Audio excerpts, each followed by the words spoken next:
So guys, good morning and welcome back to the new vlog.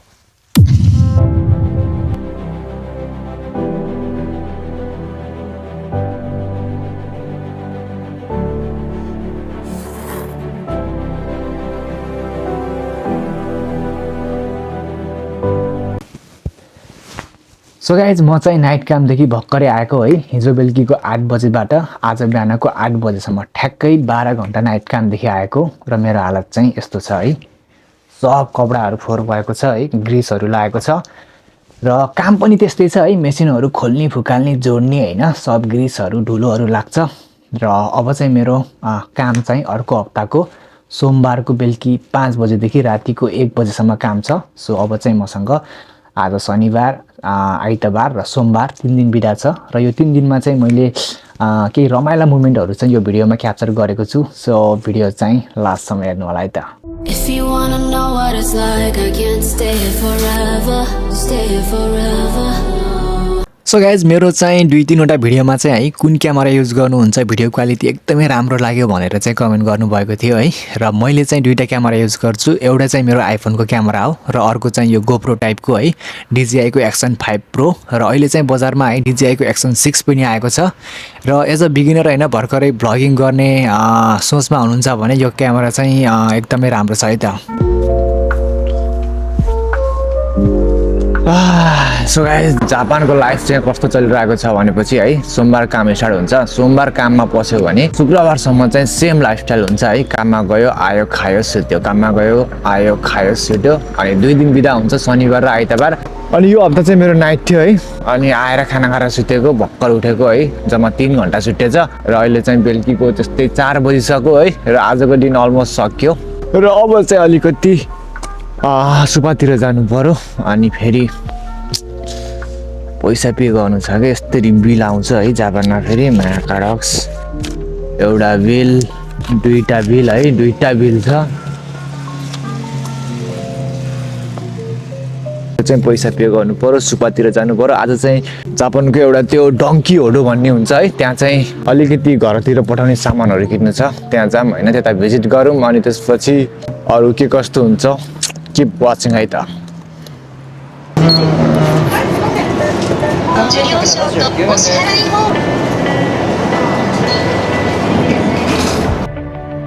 Learning how to stand when the ground gives out. Getting used to quiet when the noise dies down.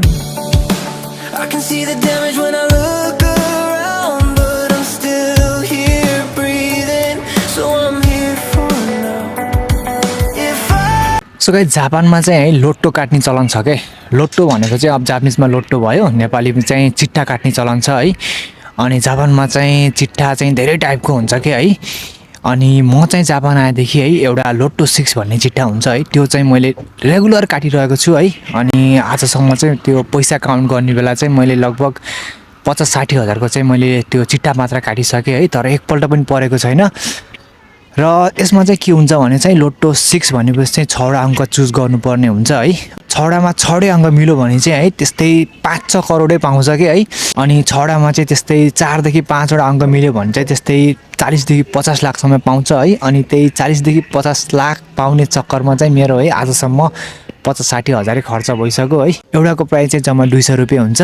अनि आज पनि यता सुपामा आएको बेला एउटा लोटो काटौँ अनि हेरौँ है के कस्तो हुन्छ है त।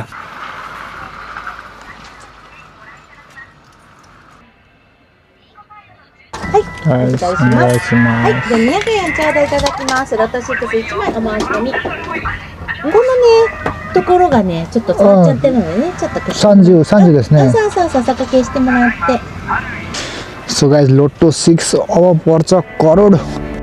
I gave all my time to the wrong mistakes. Tried to run fear, but it always stayed. Every open road still feels the same, but I'm learning now it's okay to change. If I could rewind the nights, I'd tell myself. Pero tener una pájara.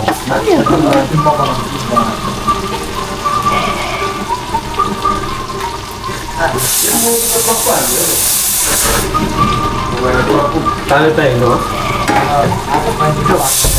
तर यो भएन यार तिमीले यसलाई अलिकति साह्रो हो यो काट्ने यार यत्रो त यार यो त उसँगै जान्छ त आई थिङ्क भात पुग्दैन भात नआउँछ फेरि अनि तिमी अब यसमा के गर्ने यतिकै फाइल हो यो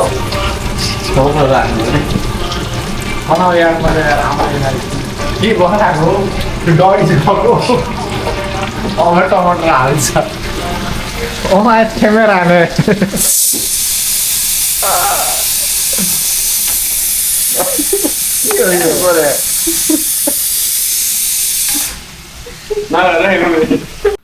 हेलो